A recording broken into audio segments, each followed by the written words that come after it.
Cyberbullying. Kasi po binubully nila yung yung mga taong wala magagawa sa kanila masama, tapos sa internet nila tinitira kasi walang laban. Kunwari may item ka na binili sa internet tapos hindi naman pala may papadala sa'yo, parang niloko ka lang. Siyempre pag ikaw yun ang loko, ako po yun ang loko, pag nangyari naman yun sa akin, siyempre magagalit din ako. So parang gano'n, mas magandang i-prevent na lang natin para hindi lahat madadamay. Social networking sites, may mga na-hack na account, tapos ginagamit nila yun para makakuha ng pera sa relative ng may-ari ng account na yun. Po yung mga nag-send ng mga mails gano'n, tapos kapag entertain nyo yung mail na yun, ano lang pala siya, virus lang pala. Kuha mo na yun kasi paggawa ng virus, isa ko already.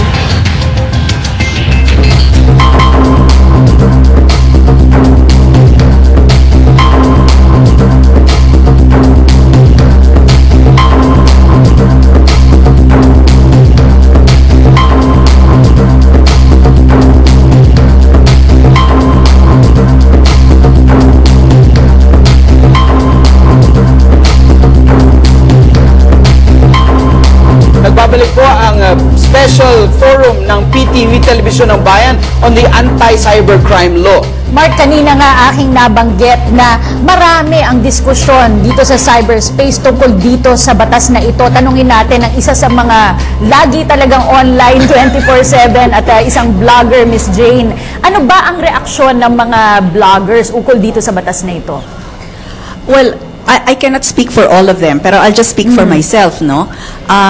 And ang sentiment kasi ng mga bloggers ngayon, magko-curtail talaga ang freedom of expression. Personally, ang feeling ko, there are certain parts of the law that really need to be repealed. The law itself has its good intentions, and I'm for an anti-cybercrime law, but not the way it is crafted right now.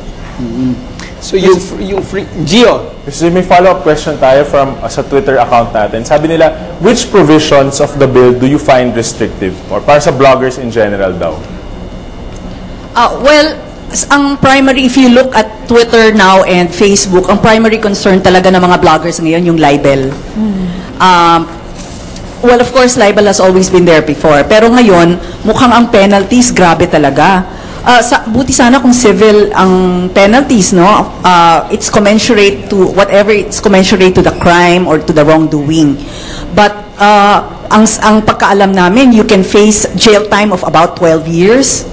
So, medyo matindi. At saka yung basis ng mga libel, no? Yun ang ano namin ngayon eh. Yun ang aming kinatatakutan ngayon. Speaking of libel po, may katanungan din from Facebook for Ms. Raisa Robles. Sabi nila, since may cybercrime law na po, how would you differentiate libelous comments from plain opinion? Sino? Attorney... Miss Raisa daw. For Miss Raisa. I would go by what we journalists know, no? Which is fair comment. If you comment on a public official's actions, that is not libelous. But that doesn't stop the public official from suing you for libel. But at least you are protected. There have been many Supreme Court decisions on that already. Basta, keep that in mind. But if you talk about a public official's personal life, doon medyo delikado ka. Pero Attorney JJ, yung safeguards natin para hindi maabuso yung law on libel, ay naroon pa rin naman sa anti-cybercrime law. At kung iisipin natin, anong ikakatakot kung wala ka namang ginagawang mali? Kung ako yung tatanungin nyo, don't be afraid. Be very afraid. Alright? Una, bakit kami umaalma bilang mga abogado, bilang mga taong nagpoprotekta dapat ng karapatan ng tao? Unang-una, yung provision on libel dito sa anti-cybercrime law, para sa amin ay violative ng ating guarantees on equal protection of the law. Paano yon? How? Bakit? Unang-una, no, sinasabi dito, the penalty doon sa Section 6, Section 4, ito ng anti-cybercrime law, sinasabi rito that yung crimen daw ng libel dito sa cybercrime law, the penalty to be imposed is 1 degree higher than the libel in the revised penal code. But remember, dito sa anti-cybercrime law, inadopt niya yung provisions ng penal code. Meaning, yung buong penal code, nilagay mo dito sa anti-cybercrime law. Pero dahil ito'y novel idea, o kunyari ay novel law, ang ginawa nila, dahil ito'y cybercrime at it involves internet and computer, 1 degree higher. It gives the impression that the use of computers and internet by itself per se is bad and aggravating to any act. Which, kailan pa naging kasalanan gumamit ng computer? Let me argue a little bit. Alright. Hindi ba yun sufficient distinction na yung information in the internet is more fluid than information in print, than information in television? Ibig sabihin, it spreads faster and the boundaries are almost limitless. Alright. That may be true, Attorney Mark. Pero, ang point dito is, it's the same kind of offender na matatawag, ano? Nagkataon lang na iba yung medium niya. Pero just the same, ano ang valid classification doon? Just because mas mabilis na yung gamit ng computer at ng internet? I don't think so. Because the one you will penalize is still the same person, not a machine. Ayan, talagang magaling si Attorney JJ. Kasama rin natin ngayon, Mark, sa ating programa, mula pa rin sa Business Processing Association of the Philippines, Attorney Raul Cortez. Welcome po sa Special Forum. Nandyan ka na rin lang, tatanungin ka na namin bago tayo tumungo muli kay Gio. Sinabi po kanina ni Ms. Jenny na merong ilang probisyon dito sa anti-cybercrime law na tinututulan po ang inyong asosasyon. Ano-ano po yun at bakit po involving the business process outsourcing industry? As far as the industry is concerned, I don't think tinututulan namin talaga per se. It's more of we are concerned because it poses a threat to the industry. What's happening right now, especially yung Section 19 nandyan. Ano po yun? Ano po yun? With regards to yung yung blocking, so it's tantamount to censorship right away. There's also a provision that allows law enforcement agencies to get information without the proper search warrant. So, eto medyo nakakatakot kasi sends a chilling effect to us in the industry dahil we utilize the computer day in and day out. So, if you have things like that, medyo nakakatakot para sa akin dahil hindi na alam kung biglang may papasok na lang, hindi na alam kung ano information na i-access nila bigla. Our netizens are very actively joining us in this discussion, so we turn over to Gio. Meron na naman tayong katanungan. Kung na-approve po ang libel sa cybercrime law, bakit daw hindi sinamang kasalanan ang plagiarism para kay Attorney Dicini?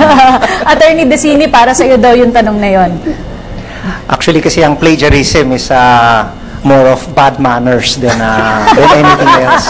Hindi siya talaga krimen.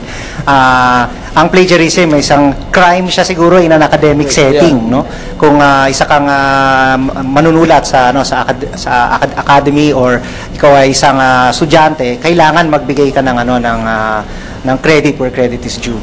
Pero yung provision on online libel, very controversial siya ngayon, no? In fact, kausap po kahapon yung staff ni Senator Ginggona at tinitrace nila kung kailan pumasok kasi ang lumalabas na balita ay siningit to during BICAM. Now, to the best of the understanding of the staff of Senator Ginggona, lumabas to at the time, not at BICAM, but during during period of amendments sa Senate. Pero ang concern nga ni Senator Ginggona was that he had already cast his vote at that time. Sana na-resist pa sana nila. Okay, but as it stands, Kathy, napasa itong batas na ito. And it's a law that the PNP is mandated to implement. Naghahanda na ba, Ma'am Kimberly, ang PNP na ipatupad itong batas na ito? Yung PNP naman po, dati naman pong handa na, noon pa. With the Bureau of Investigations, which we have been collaborating. We've been operating on crimes related to the online crimes na nangyayari sa bansa natin. If the readiness po yung tinatanong natin, we do have existing digital forensic laboratories in the country. We have 6, in fact.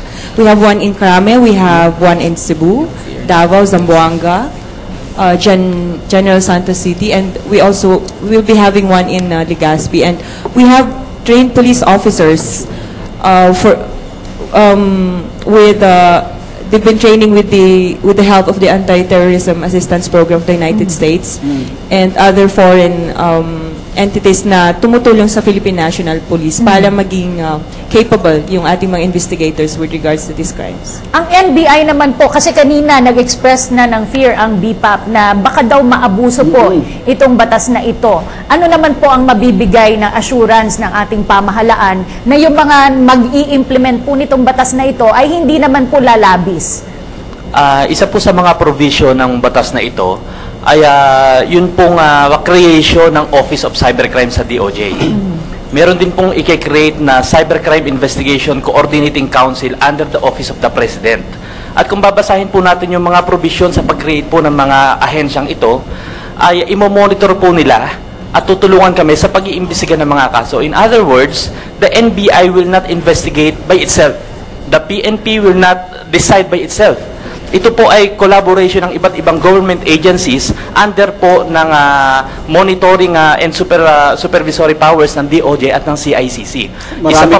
Maraming tanong doon, hindi ba yung recipe for lack of efficiency dahil nagkaraming kasama? Isa pa pong nais ko pong ipaunawa sa ating mga kababayan, yun pong pagkuha namin ng mga details sa ISP, yung mga subscribers information. Kung mapapansin po nyo, karamihan po dyan, lahat po halos dyan, maliban po doon sa traffic data, ay with court order.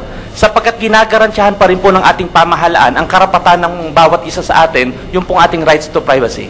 Okay. Maraming salamat po. Tanungin naman at magtatanong naman si Neil Mirandilla mula sa New Era University. Hi po, magandang hapon po. Gusto ko lang pong itanong, kanina po kami pwedeng magsumbong kung sakaling biktima po kami ng cybercrime? Good question. Oo nga. Saan ba? Sa police? Sa NBI? Oo, kanino nga ba? Si Ma'am Kim daw sasagutin yan. Sa pinakamalapit na himpilan ng pulisya o kaya sa NBI, lahat naman po ng agencies natin, law enforcement agencies, entertain po kayo. Pero particular po sa CIDG sa Camp Crame, meron po tayong unit na tinatawag na Anti-Transnational Crimes and Cybercrime Division. Nasa Camp Crame yun. Or, kasi sabi natin kung paano nakukumit yung crime, i-address din natin the same way. Meron tayong existing na reporting 24/7 reporting website, yung www.cidgangelnet.ph. Pwede kayong mag-login doon at pwede nyo i-report yung crime sa amin. Yusek Casambre, paano yan kung ang gobyerno biktima kagaya nito? Napakaraming websites ang nahack.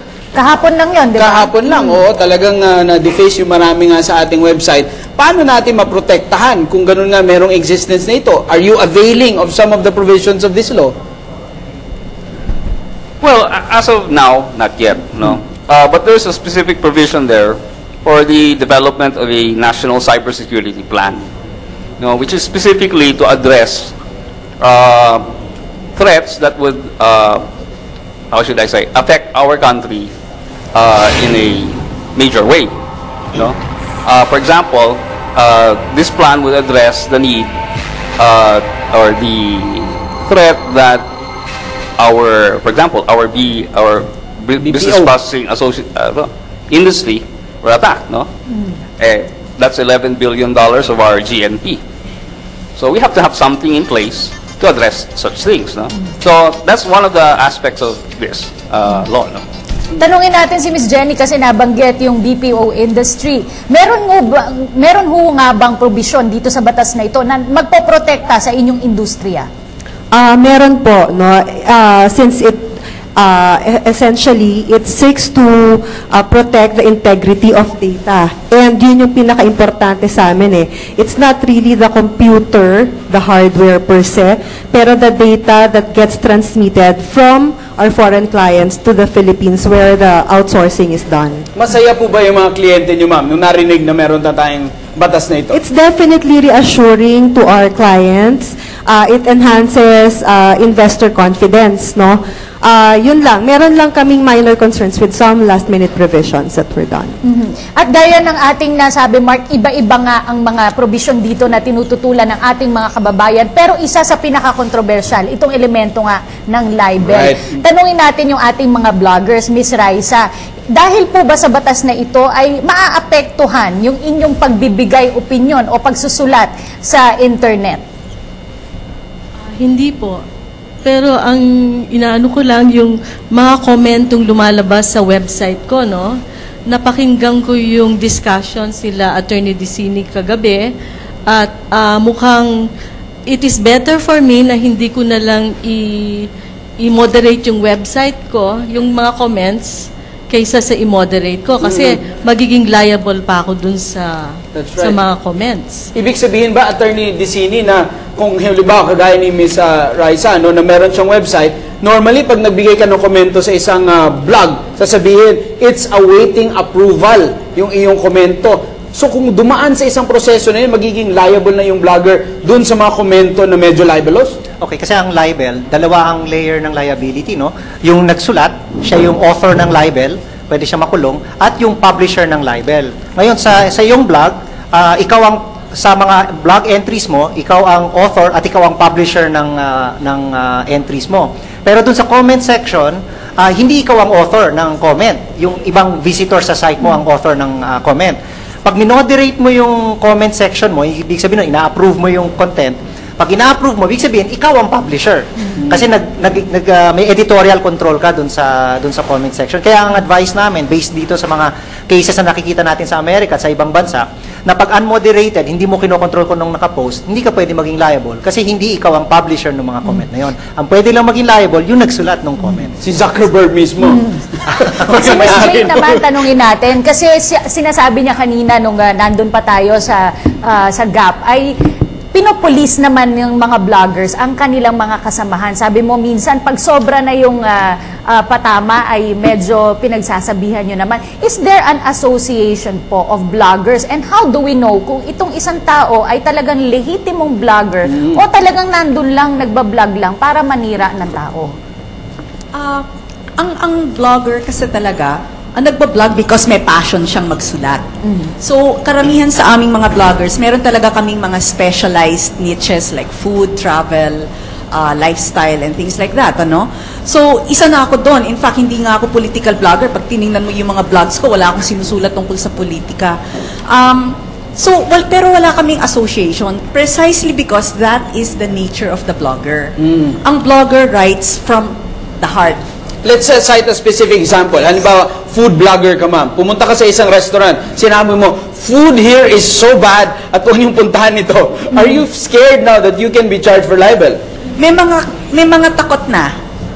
Meron ng mga nagtatanong sa amin na pagka halimbawa sumakay kami ng eroplano, hindi namin nagustuhan yung service ng airline, pagkatapos medyo sinita namin, libelous na ba yun? So may mga ganyang tanong na ngayon. Oo. So si Attorney JJ Cathy, Dicini, hindi Attorney JJ. Dalawa kasi Attorney JJ, kaya pareho sila tumitingin. Dicini Jr., nag-file sa Supreme Court ng petisyon. Ano ang nilalaman ng iyong petisyon? Anong challenge mo against this law, Attorney? Well, actually, ang china-challenge namin parang ibang sets ng provisions, no? Una yung sa online libel. Pero kasi yung online libel, kaya nakaka-affect siya ng free speech dahil dun sa ibang provision, no? So, tulad ng minention ni Raisa earlier, ang Section 6 ng batas, ini-encompass na, hindi lang ang revised penal code, Raisa, actually, hindi ko lang kung mag-aalala ka further, but all special laws. Ibig sabihin, lahat ng existing na krimen na defined sa kahit anong batas, pag ito ay na-commit by, through, or with the use of information and communication technology, sakop na siya ng cybercrime law. Ibig sabihin, isa na siyang cybercrime. Under Section 7, madadagdagan ka ng penalty under the original law plus under the cybercrime law plus 1 degree higher. Kaya nga yung dating libel na from 6 months to 4 years, ngayon magiging 1 degree higher will become 6 years to 10 years. Pag independently liable ka. So pag i-add up mo yon, minimum of 6 years and 6 months to maximum of 10 plus 14 years. So mahaba yung period, doble pa ang kaparusahan sa iyo. So ang sabi ko doon, double jeopardy yun. Gawa ng ikaw ay pinaparusahan ng batas para sa eksaktong krimen, sa iisang krimen, 2 beses kang pinarusahan. Tapos ang nakakabahala pa na provision, yung Section 19 ng batas na nagsasabi na ang Secretary of Justice, pag may nag-complain sa kanya, pag may prima facie finding siya, ibig sabihin sa unang tingin na merong violation ng cybercrime law, pwede niyang i-block yung access. So sa context ng libel, sakali ako, biktima ako ng libel, ang gagawin ko lang, magpa-file lang ako sa Secretary of Justice, tapos prima facie lang, pwedeng ipababa na ng Secretary of Justice yung content. Sabi ko, mas grabe pa yung kaysa sa libel. Kasi kahit ako, makonvict ako ng libel, wala namang karapatan yung judge o wala kapangyarihan yung judge na ipatanggal yung content. Pero dito, sa prima facie lang, wala pang kasong na-file. Pwede nang ipababa ng Secretary of Justice. Kaya nagmumukhang yung power under Section 19, parang super censor ang Secretary of Justice. Kasi mababa ang standard. So kung ikaw ay manunulat, ang iniisip mo, kung potentially libelous yung ilalabas mo, takot ka kasi mas malaki yung penalty. Tapos second, kahit i-risk mo na ilalabas mo yung article, baka naman 1 araw lang, 2 araw lang, ibinaba na siya. So ang tingin ko dito, para na siyang effective prior restraint. And under sa constitution natin, ang constitutional law, hindi pwedeng gawin yan unless may clear and present danger. Naku, mukhang mapapasabak sa maraming debate si Attorney JJ sa Supreme Court. Hinga naman natin ng reaksyon si Yusek Casambre ng DOST dito sa mga nagiging pagtutol sa ilan sa mga probisyon dito sa batas na ito. Well, we welcome all the comments. No? The idea is really to make the internet work for our country. Okay, so if there are sectors that feel that it is actually a backward step, by all means, speak up. And actually, to some degree, yes, I agree with what Attorney Lucini is saying, and even the other sectors. But we should discuss this in a formal process, and we will hear everything before we begin writing the IRR. Pero Ms. Jane, hindi po ba realidad din that we have not been exposed to more indecent speech, indecent words and accusations at yung mga talagang akusasyon at yung mga walang limitasyon na pananalita ngayon na meron na tayong internet, hindi kagaya dati na pwede kang kalabitin ng katabi mo, sobra ka naman. Ngayon sa internet, kaya ganun na lamang yung pangangailangan for more stringent checks. Ang social media kasi ngayon, it's the new conversation platform Dati, pagka nagchichismisan lang kayo lang yon, di ba? Pero ngayon, kung ano yung sinasabi mo, nandun na, it's out in cyberspace already. Talagang kailangan din na may konting restraint. Lalo na if it has to do already with attacking a person. That is the reason why on 2 occasions, I've already personally called out on Twitter when something was already going into the realm of cyberbullying. Talagang nagsabi na ako. In fact, when I said that, there were some people who came back to me, binalikan ako na, bakit? Wala na ba kaming karapatan magsalita? So ang sagot ko dun sa kanila, may karapatan kayo magsalita, pero it's how you say it. It's really how you say it that matters. Gio. Maraming katanungan ng ating mga netizens. Makapal na yung hawak na mga tanong ni Gio. Speaking of, ayan, from Facebook, napigilan kaya ang cyberbullying nangyari noon kay Chris Lau kung na-implement na ang anti-cybercrime law noon? Kanino mo gusto itanong? Miss Jane, sa inyo daw yata napigilan daw po ba yung nangyari noon kay Chris Lau na cyberbullying kung na-implement na noon pa itong anti-cybercrime law? Mahirap sabihin dahil parang on hindsight, pero sa tingin ko kung may existing anti-cybercrime law, siguro medyo matatakot din ng tao to go as far as they did in his case, Sa tingin ko lang. We invited, as a matter of fact, Mr. Chris Lau para dumalo ngayong hapon, pero meron siyang commitment kaya sa hindi natin siya nakasama. May katanungan para kay Ms. Raisa. Mula rin sa internet, the big question for me is, if last-minute inserted provisions can be added before signing, para saan pa yung public discussion? Parang nalusutan miski yung pinaka-vigilant citizen. Baka ito po yung sa pag-approve nitong cybercrime law. Tama kayo. Pero from what I know na kung paano trabaho ang Kongreso, no, ang ginagawa kasi lahat ng maraming congressman, gumagawa sila ng batas na medyo hindi masyado na pag-isipan, iniitsa nila sa Senado para pag-isipan talaga, pero yung Senado, dapat nasa kanila yung bola, hindi nila ginawa yung kailangan nilang gawin. Pero ang Senado, it was, okay, lumabas sa Senado ang committee report, no? Wala pa doon yung online libel. Tapos, nagka-period of amendments, doon pinasok ni Senator Vicente Soto. And I stand by this. He was the one who placed it according to the Senate Journal. Tapos, nagkaroon ng bicameral conference committee report. Ang House of Representatives, pinasok naman yung section na pinasok lahat ng buong revised penal code. Yun ang nangyari sa atin. By the time na